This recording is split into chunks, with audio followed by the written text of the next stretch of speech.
একটা নিন্দনীয় কাজ ছিল এই যে মাজারে আক্রমণ।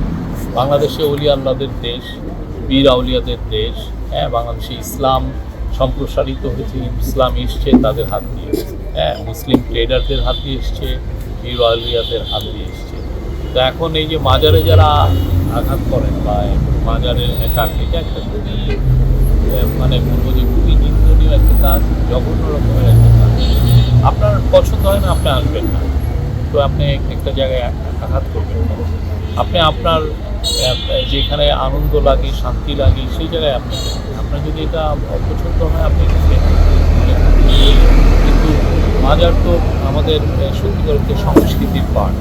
বাংলাদেশের হাজার হাজার লাখ লাখ কোটি কোটি লোক মাজারে যায়, জান না?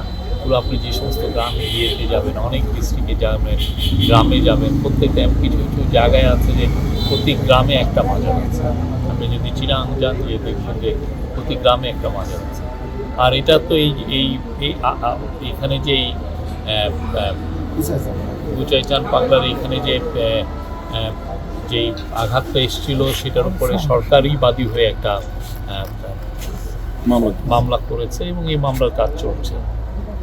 জানেন যে এই মাজারটা গত বছর না, 24 সালের 11 তারিখ, 24 সালের 11 তারিখ, অগাস্টের 11 তারিখে এই মাজারটা ভেঙে দেওয়া হয়েছিল। এটা কবরটা এটা ভেঙে দেওয়া হয়েছিল। উপরে যে আপনারা গম্বুজটা দেখছেন সেটাও ভেঙে দেওয়া হয়েছিল।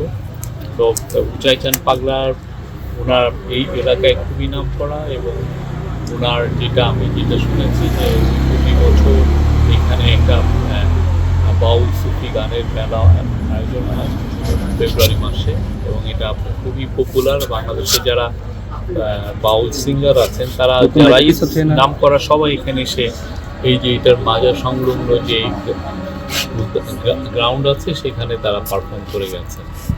এটা বাংলাদেশ সাম্প্রদায়িক সম্প্রীতির দেশ।